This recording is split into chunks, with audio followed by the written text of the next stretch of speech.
Welcome to The Insider at Heritage Museums and Gardens, where every other week we chat with guests and museum staff about all the exciting things that are happening in season here at the museum.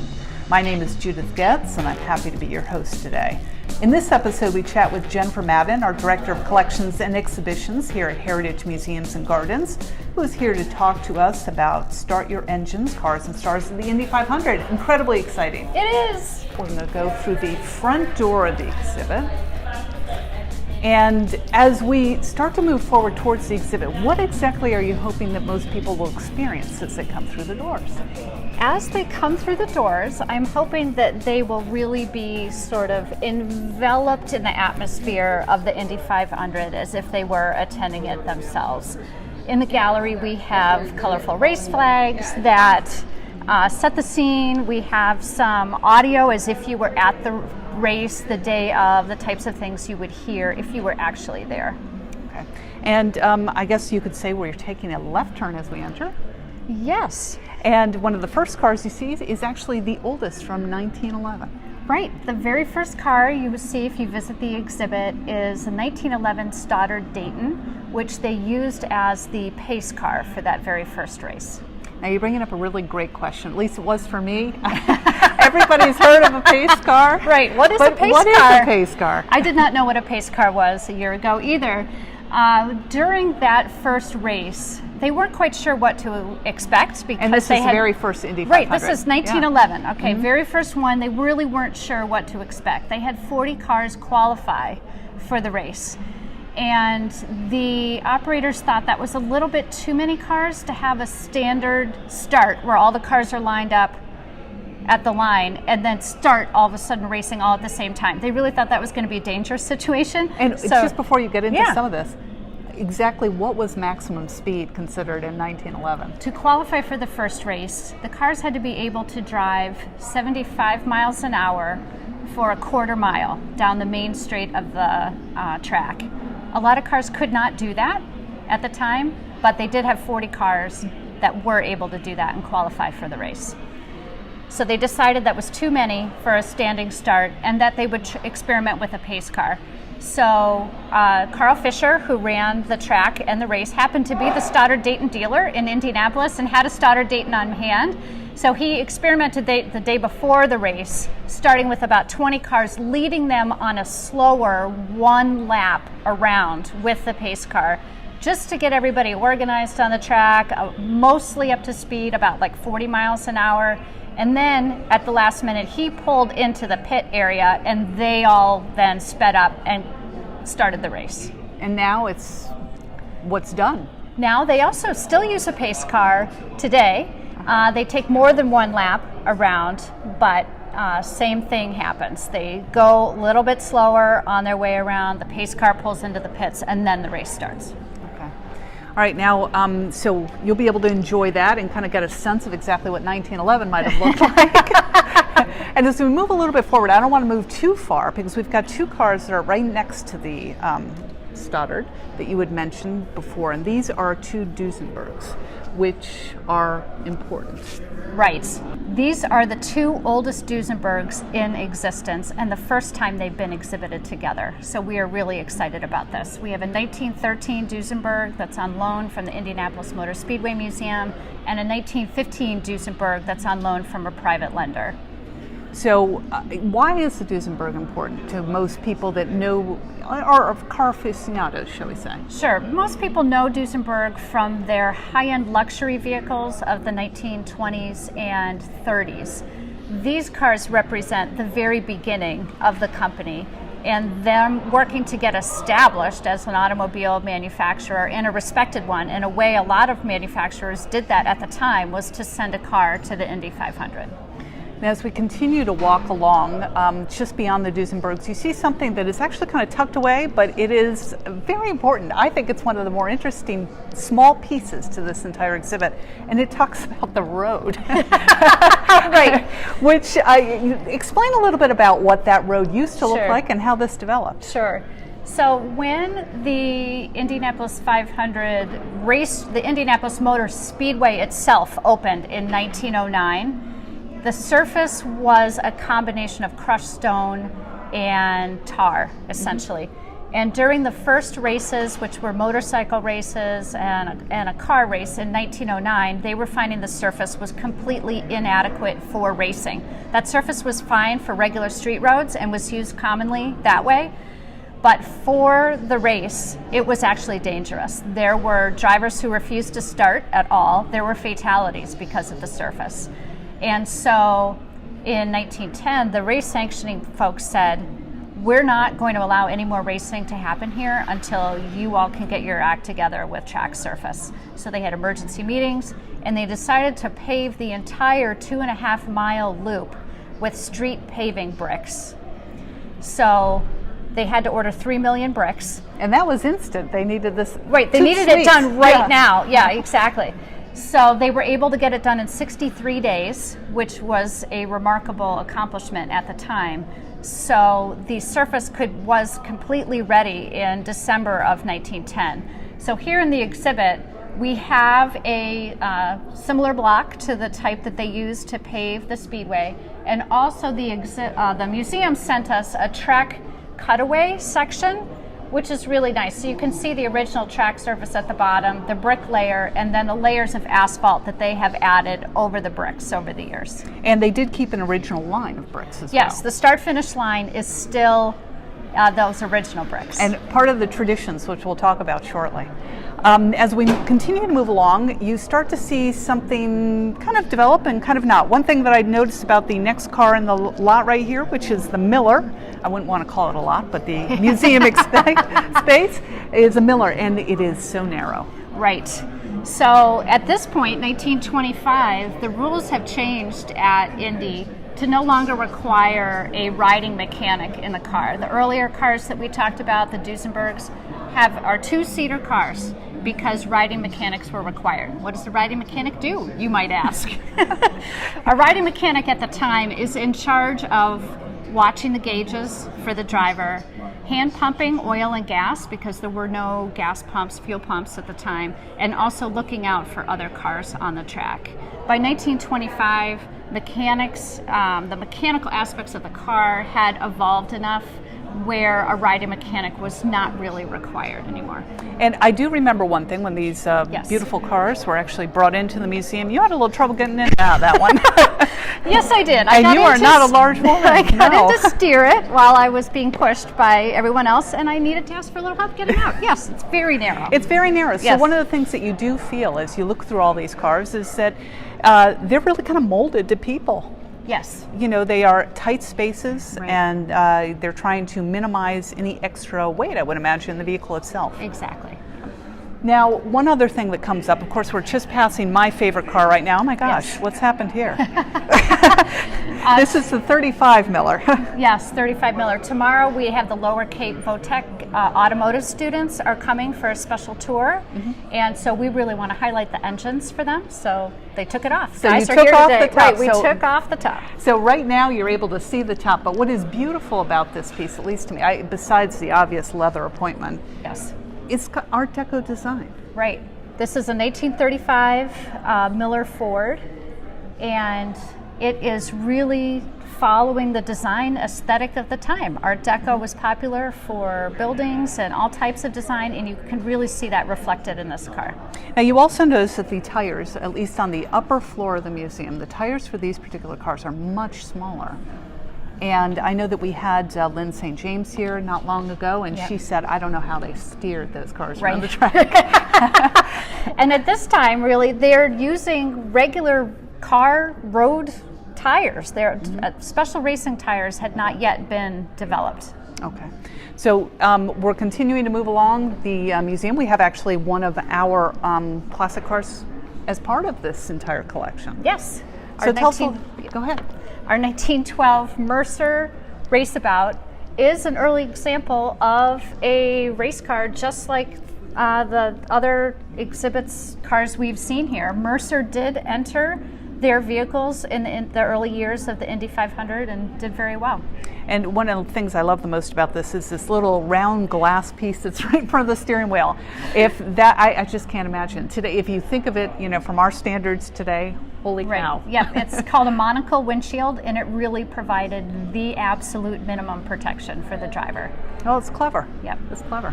Right next to it, of course, one part of this exhibit that you took great pains in trying to expose and develop was the entire experience that somebody would have in going to Indy, and some of the traditions as well. So we have the fan favorite, our first in line van, I think it's called officially, here at the museum. It's a 1951 Chevrolet panel truck. Right. Tell me a little bit about the history to this. One thing that you notice is a terrific assortment of stickers all over this. Right. So this car belonged to Larry Basiglia, who had attended the Indy 500 as a young person in the 1920s, but in 1949 he decided he wanted to be first in line for the race. So he arrived a few days before the race and was surprised to find a couple other cars already in line. In 1950 he came earlier and was still beaten by one car. And in 1951, he finally succeeded in being the first car in line. And then he became very well known for this. He did it every single year. He eventually acquired this 1951 Chevy panel truck, and he, over the years, covered it with racing, automotive stickers, general stickers that were available at the time. There's a Yellow Pages sticker on here. So that he really transformed the truck itself into a piece of art. He modified the back to serve as his hotel room, essentially. So there's a cot, a sleeping bag.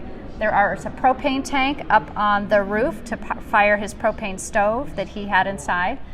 And eventually, Indy really caught on to this and publicized Larry and being first in line. And they actually eventually installed an electrical outlet outside the gate so he could plug in and be a little bit more comfortable. And from what I understood from the gentleman who brought the vehicle here to the museum early on, there is a possibility that this is the first time it's been out since '67, since it was actually put in the museum itself. Right, exactly. He said he's done all the transportation for the Indianapolis Motor Speedway Museum and has never transported this vehicle. So it's really something to see, yes. And it really does, not only is it a piece of art, but it's kind of gives you a sense of time too. As you go Yes. through it, you look at these stickers and you're like, there's some place in recall that says, Yes. I remember seeing something like that. Right. All right, we're going to go ahead and take ourselves downstairs so we can experience a different level of the cars. And of course, when you go down to the lower level of the museum, what kinds of cars are those that are on display down there? So when we get downstairs, the cars are more recent. The oldest one is 1952. And on this level, and they go all the way up to 2016. And one of the things you did want to do, and do a wonderful job of doing, is making sure that everybody kind of gets a sense of how the cars were all transformed throughout the decades.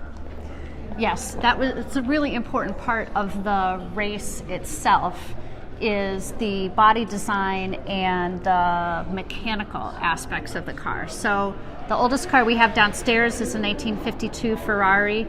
This is what's called a roadster type vehicle, meaning that the engine is in the front of the car. This was the way most of the cars all of the cars were done in the 1950s. The body is designed to be aerodynamic as best as they understood it at the time.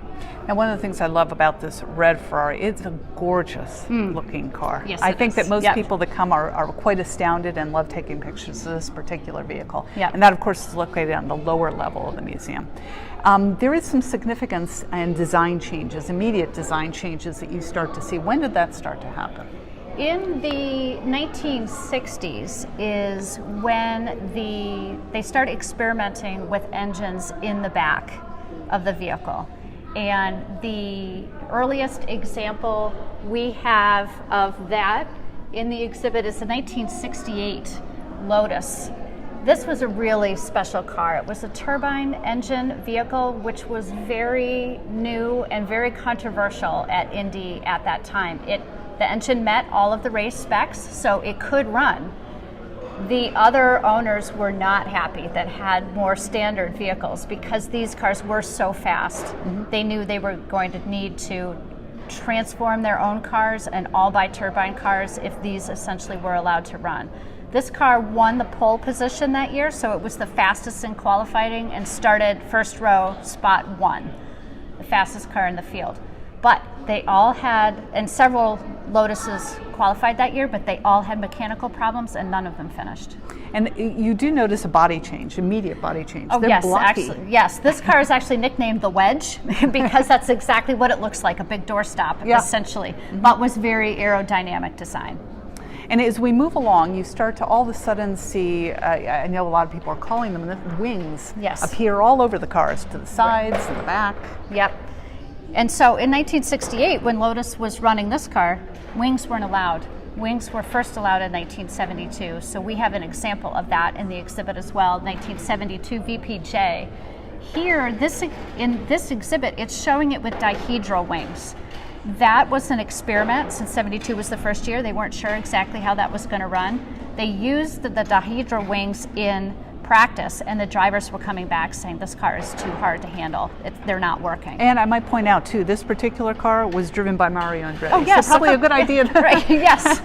Right. Good point. Yeah. So when Mario and all of his teammates came back and said these are not working, they took them off and put a standard rear wing on the car for that race itself. And you do start to see that, for example, there is a 1977 Coyote. Yep.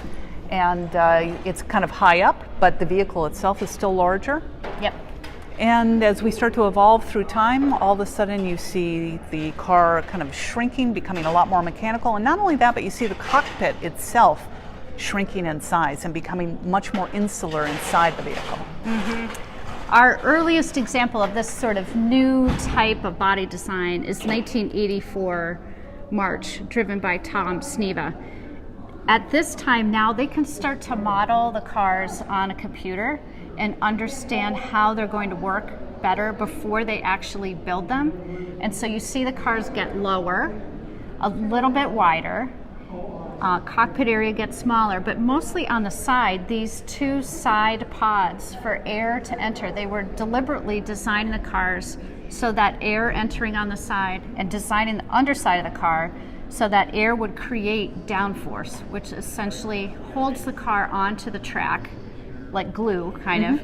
And then drivers could take speeds, take the corners at higher speed, which increase their overall speed. So that's still the way they're done today. And of course, there have been many design changes since 1984, but that same concept is still in play. And you start to see a lot of different elements of which you've already mentioned. We have the Danica Patrick car here, the Panose, I believe, from 2005. Is that correct? Yes. And you notice an extreme example of just how tiny that cockpit is. Right. And how important it is that the drivers have very different skills than they probably had back in 1911. Exactly. Nowadays, the cockpits are all modified specifically for the driver. So Danica Patrick is something like 5'1" or so, and so obviously she would need a smaller space. She would need the pedals located in a different spot than a driver that's over 6 feet tall. And the headrest as well is, I mean, you're just literally practically gluing the helmet to the back, and there's no movement. Right, exactly, and those are all safety modifications that they've made. So one of the other things that I want to talk to you about, only in that the Danica, and before we get to that, we do have a 2016 Napa that is here right now as well, and that was actually in Indy until June, and the reason behind that was...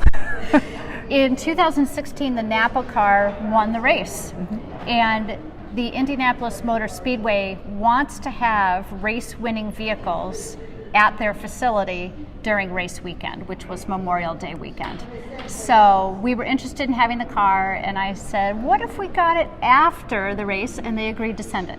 So that's terrific. Yes. So it came in June, and it's all settled in here. Yep. And for those that actually were here earlier in the year, definitely come back because there's a new edition. That's right. I want to talk a little bit about the traditions as well. You've gone to great lengths to kind of give people a sense of what some of the traditions are here at the Indy 500. We have a car that you can actually sit in, take pictures, and hopefully go ahead and share those with your friends and family. And we have a hashtag, of course, Heritage Museums. But talk to me a little bit about some of the traditions that you've also developed. Sure. So the winning driver does a lot of different traditions right after they win the race. Their car gets taken to Victory Circle, And when you are in Victory Circle, you are handed a special wreath to wear. Think of the wreath from the Kentucky Derby, similar to that. It has 33 white orchids on it, one for each driver that qualifies for the race. I can now answer that question. Yes, right? That's why there are 33 white orchids. Also, you drink a bottle of milk. In 1936, Lewis Meyer was the winner of the race. He grew up in the Midwest on a farm, and his mother had always said to him that buttermilk would refresh you on a hot day. So he had a bottle of buttermilk planned to drink after the race, whether he won or not. He happened to win, and he was photographed drinking the milk. That photograph appeared in newspapers the following day, where it was noticed by an executive from the American Dairy Association who thought, ooh, this is an opportunity for us.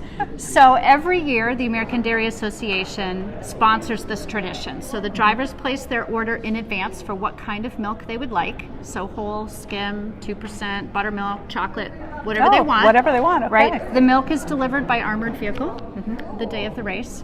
And then, of course, the winner will drink whatever their order was. And the tradition continues. And of course, you do have a layer of bricks as well.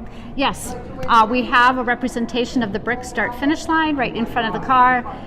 Another tradition that the winning driver does is kiss the bricks. Basically, they and their crew will bend down and kiss that brick start-finish line at Indy. At Indy. Yeah. Now, everybody travels with children, obviously. A lot of people do. Yep. And we have a wonderful little area for children to be able to enjoy the race with some smaller versions of automobiles, shall we say. We have modular automobile kits that you can put together in different configurations, and then a racetrack where you can race your friends and family, make modifications to your car if you'd like to have it go faster the next time. Now, as part of this entire exhibit, and in honor of our 50th anniversary next year, we want to send 2 people to experience the Indy 500 in 2019, our anniversary year, firsthand. So we're holding a raffle. Yep. And this once-in-a-lifetime opportunity, of course, for guests and friends, will include a variety of different experiences. It'll include your airfare in the continental U.S. It'll include a hotel room. It will include tickets to the Indy race itself. There is a festival that's held. There is a lot that goes on. There is. And it's always held Memorial Day weekend. Correct. Yep. So I want to invite anyone who might be interested in experiencing that entire piece to go to our website, which is heritagemuseums.org. You can learn a little bit more about the raffle. You can always call us as well at 508-888-3300, extension 111. So this has been wonderful. And Thank you so much. No, absolutely. And it's I've learned a lot. Oh, good. As I have been experiencing the Indy exhibit itself, but also through a little bit of the history. I think it makes it a little bit understandable why this has become such a terrific passion for people and why they go year to year. Right. So I want to thank you again. Yeah, thank you. Thanks so much for joining us for this episode of The Insider at Heritage Museums and Gardens. We've been speaking with Heritage Museums and Gardens Director of Collections and Exhibitions, Jennifer Madden. You can hear more interviews like this one by finding us on iTunes and YouTube. More information about Heritage Museums and Gardens, this exhibit, and the Indy 500 raffle, as well as upcoming programming, can all be found on our website, again at heritagemuseums.org. Until next time, thank you so much for listening.